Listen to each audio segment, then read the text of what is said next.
लेकिन जो मेजर जो डिफरेंसेस जो समझ करके आए समझ में आ रहे हैं कि पेंशन की अगर हम बात करें, ओपीएस को पेंशन मिलेगी, यस मिलेगी, एनपीएस को भी मिलती है, ओपीएस को भी मिलेगी, यूपीएस को भी मिलेगी। लेकिन जब पेंशन की बात होगी तो किस तरीके की पेंशन मिलेगी? ओपीएस में सबको पता है कि लास्ट पे ड्रोन का 50%, लास्ट पे ड्रोन मींस बेसिक का 50% प्लस जो डियरनेस रिलीफ जो डीए जो होता है इंक्लूड रहता है। एनपीएस में ऐसा कोई प्रावधान नहीं था। आपकी जो भी एन्युटी के अंदर जो भी आपकी इन्वेस्टमेंट है सुपर एन्युएशन पर, उससे ही आपको पेंशन मिलेगी, जो कि मार्केट बेस्ड है, जिसका कोई निश्चित अमाउंट नहीं है, कभी भी फिक्स नहीं है, किसी को भी नहीं पता है। यूपीएस में सेम आपने ओपीएस की तरह से एक फिक्स अश्योर पेंशन देने की कोशिश की, ठीक है, उसमें भी थोड़ी सी चालबाजी दिखाई गई है कि हम पूरे 12 महीने का, और 12 महीने का क्या, जो आपका जो मीन्स लास्ट जो 12 मंथ्स की जो पे है जो सुपर एन्युएशन पर, उसका हम वो एवरेज निकालेंगे और उसका 50%, चलो कोई दिक्कत नहीं है, 1000-2000 रुपए से कोई फर्क नहीं पड़ता। और आपने इसमें इन्फ्लेशन इंडेक्सेशन को भी रख दिया, कोई दिक्कत नहीं है, यहां तक हमें कोई इश्यू नहीं है। एनपीएस की बात वहीं की वहीं रह गई थी। डीएडीआर का बेनिफिट आपने दे दिया, इसके अंदर नहीं था, इसके अंदर दे दिया, ठीक है जी। कंट्रीब्यूशन एनपीएस के अंदर, ओपीएस के अंदर कोई कंट्रीब्यूशन नहीं जाता, एनपीएस के अंदर कंट्रीब्यूशन जाता है। एम्प्लॉय का कंट्रीब्यूशन 10%, आपने कहा गया है आपकी तरफ से कि अब हम 18.5% का कंट्रीब्यूशन डालेंगे, आपने और महंगी स्कीम कर दी है इसको, कोई दिक्कत नहीं, आपका पैसा है, चाहे जैसे इस्तेमाल कीजिए, कोई दिक्कत नहीं है। यूपीएस में भी सेम वैसे ही चलता रहेगा कि कर्मचारी का कंट्रीब्यूशन 10% और आपका कंट्रीब्यूशन जो है वो 18.5%, क्योंकि आप हमें पेंशन देना चाह रहे हैं, बहुत अच्छी पेंशन देना चाह रहे हैं, स्वागत योग्य है, कोई दिक्कत नहीं है भाई, कर लीजिए, आपका पैसा है, कहीं पर भी लगाइए, कोई दिक्कत नहीं है। सिक्योरिटी की बात आती है तो ओपीएस में सिक्योरिटी है, इसमें भी सिक्योरिटी आपने दे दी, मान लिया इसमें सिक्योरिटी नहीं है। वीआरएस के ऑप्शन की जब बात आएगी तो मोदी जी आपके लिए जो शब्द निकल रहे हैं, वाह मोदी जी वाह, ये वहीं से ही इनका उद्गम स्थल जो है वो यहीं से ही है। वीआरएस को लेकर के एक और है अभी तक इस चीज में, वीआरएस को लेकर के ओपीएस में आपने 20 साल की क्वालिफाइंग सर्विस रख रखी है, एनपीएस में भी आपने लेटेस्ट में जब अमेंडमेंट्स किए तो 20 साल की क्वालिफाइंग सर्विस रख दी थी, ठीक है।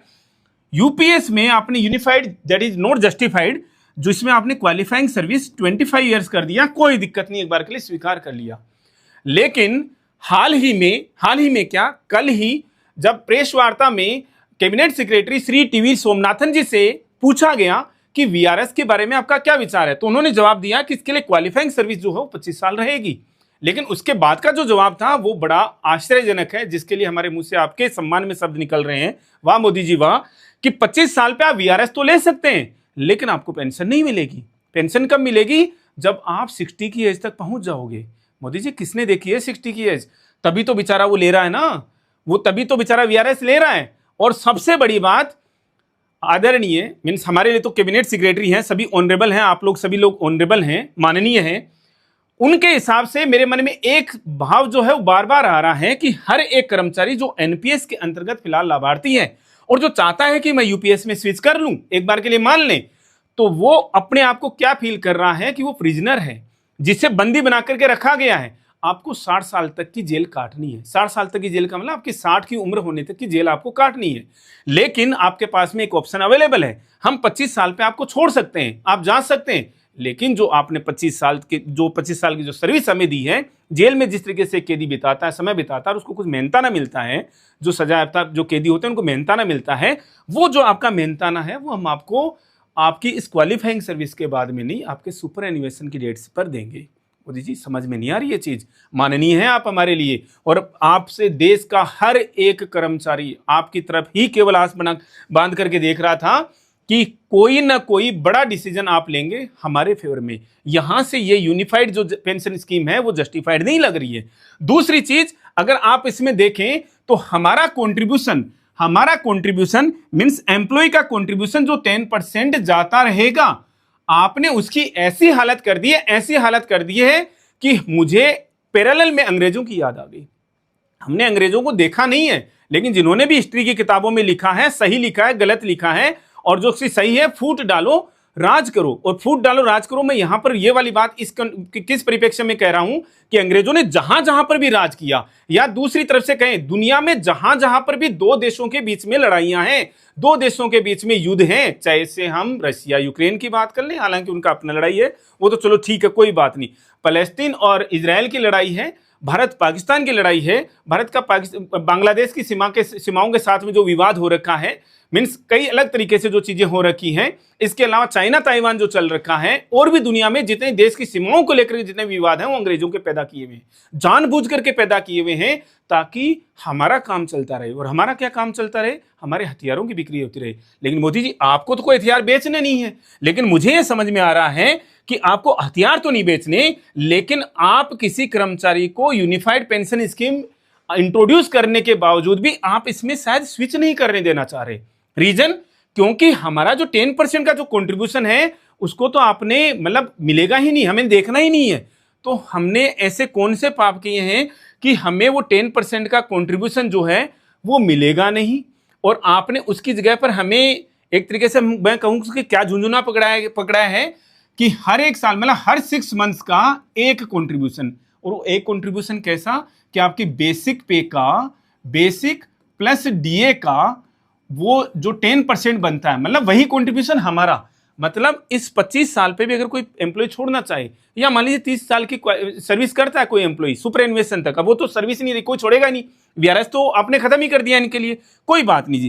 किसी ने 30 साल की सर्विस की तो उसको क्या मिल जाएगा? 60 कंट्रीब्यूशन का पैसा वो आप वापस देंगे। कितना होगा जी वो? और उसमें एक बड़ा जो टैग जोड़ा ना, it will be additional to gratuity. वो ऐसा लगा कि ये कोई भारी भरकम अमाउंट है जिसको हमें 2-4 सिक्योरिटीज रखने पड़ेंगे, जिसकी मतलब बैंक वाले तो मना कर देंगे, बैंक वाले कि भैया इतनी बड़ी अमाउंट हम कहाँ रखेंगे, तो हमें 2-4 सिक्योरिटी पर्सनली हायर करने पड़ेंगे उस पैसे को रखने के लिए। जब एक्चुअल में मैंने जब एक्चुअल में कैलकुलेट किया तो वो अमाउंट तो 5-7 लाख रुपए नहीं आ रही मोदी जी। तो हम इस चीज के लिए बड़े रुष्ट हैं आपसे, और रुष्ट होकर के हम कर भी क्या लेंगे? वैसे अपना रोष प्रकट कर सकते हैं कि ये आप हमारे साथ में, कर्मचारियों के साथ में क्या है, हम भी भारत देश के नागरिक हैं। हमें प्लीज आप अलग मत समझिए, अलग मत कंसीडर कीजिए। ये जो दो बड़ी चीजें, हालांकि खैर मीन्स हर एक अपना अपना विचार हो सकता है। कोई कहते हैं कि भैया हमें तो हूबहू मीन्स एक्चुअली ओपीएस चाहिए। हम बार बार कह रहे हैं कि भाई नाम बदलने की जहां पर बात आ रही है, पहले ओपीएस फिर एनपीएस, और अभी उसी चीज का नाम बदल करके आप कह रहे हैं कि साहब ये यूपीएस जो है ये ओपीएस ही है, ये नाम बदला हमने और बेटर स्कीम है। तो हम कह रहे हैं इसका एक बार फिर से वापस नाम बदल दीजिए चाहे से, लेकिन ये दो चीजों पर प्लीज ध्यान दे लीजिए, जो कि दो सबसे बड़ी कमियां हैं।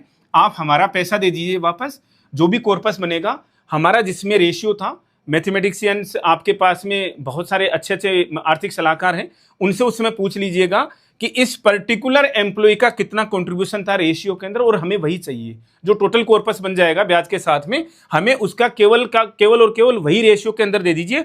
और एक आधी चीजें यहां पर देख लीजिए, और एक आधे सुधार और जो अभी तक समझ में नहीं आ रहे हैं, अभी तक तो गैजेट आया नहीं है, जो देखने के बाद में पता चलेगा। आपसे हाथ जोड़ करके विनती है, कर्मचारी आपसे हाथ जोड़ करके विनती कर सकता है, और कोई दिक्कत नहीं है।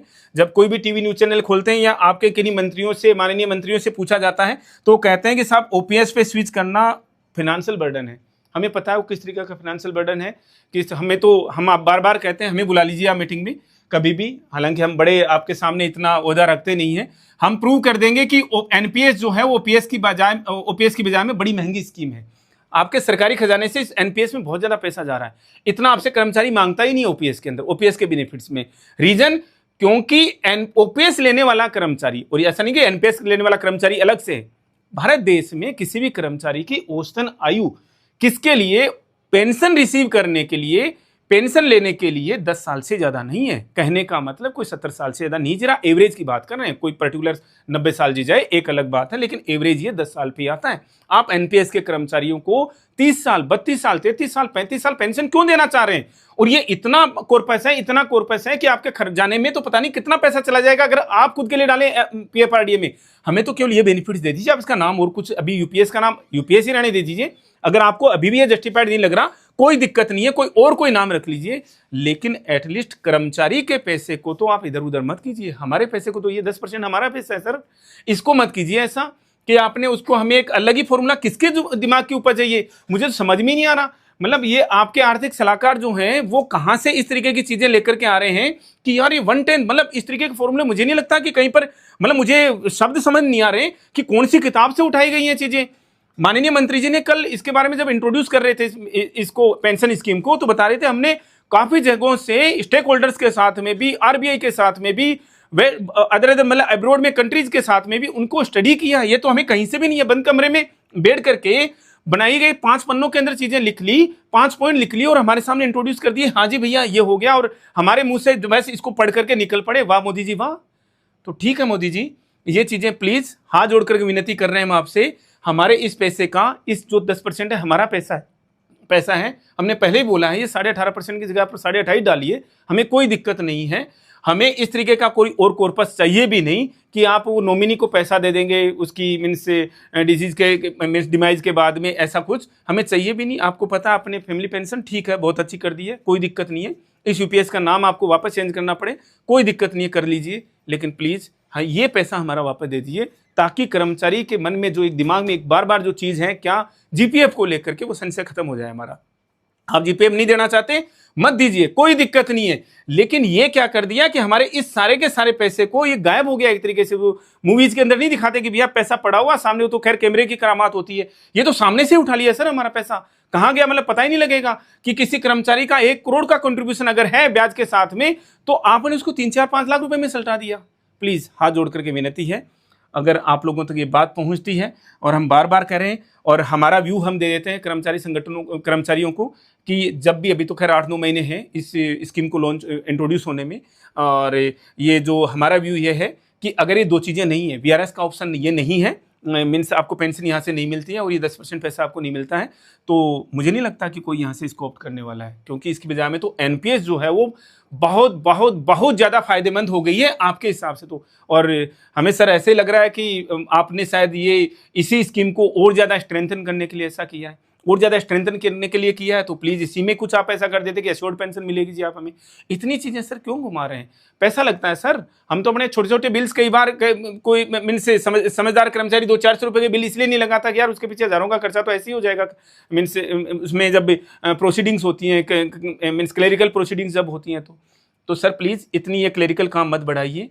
आपको इसको स्ट्रेंथन करना था, आपको ये सोचना था कि यार हमें तो इसी में स्विच करके रखना है, तो ये अननेसेसरी सर 1.5 साल से आपकी कमेटी बनी हुई थी, कुछ किया नहीं उन्होंने, और लास्ट में इस तरीके की स्कीम लेकर के आई है जिसका कोई मीनिंग नहीं है।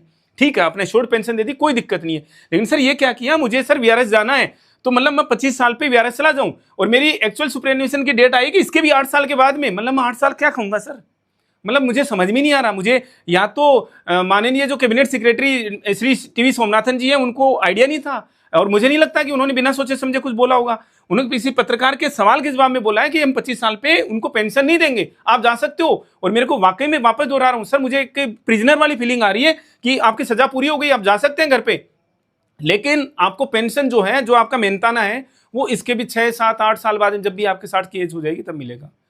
हम अननेसेसरी सर किसी का टाइम नहीं लेना चाह रहे, मीन्स ये अब आप लोगों से कहना चाह रहे हैं जो भी वीडियो को देख रहे हैं यहाँ पर, हमने आज तक कभी अपनी वीडियो के लिए बोला नहीं है, लेकिन हम इस वीडियो के लिए, पर्टिकुलर इस वीडियो के लिए चाहते हैं, क्योंकि कुछ लोग शायद खुश हो गए हों कि जिनको समझ में नहीं आ रहा कि यार यूपीएस क्या है जी, 50% पेंशन मिल गई, लेकिन इसके पीछे का गेम समझ नहीं आया कि जो आपका एक तरीके से जीपीएफ का टाइप का पैसा था, 10% की कॉन्ट्रीब्यूशन थी, वो तो हवा में गायब हो गई है।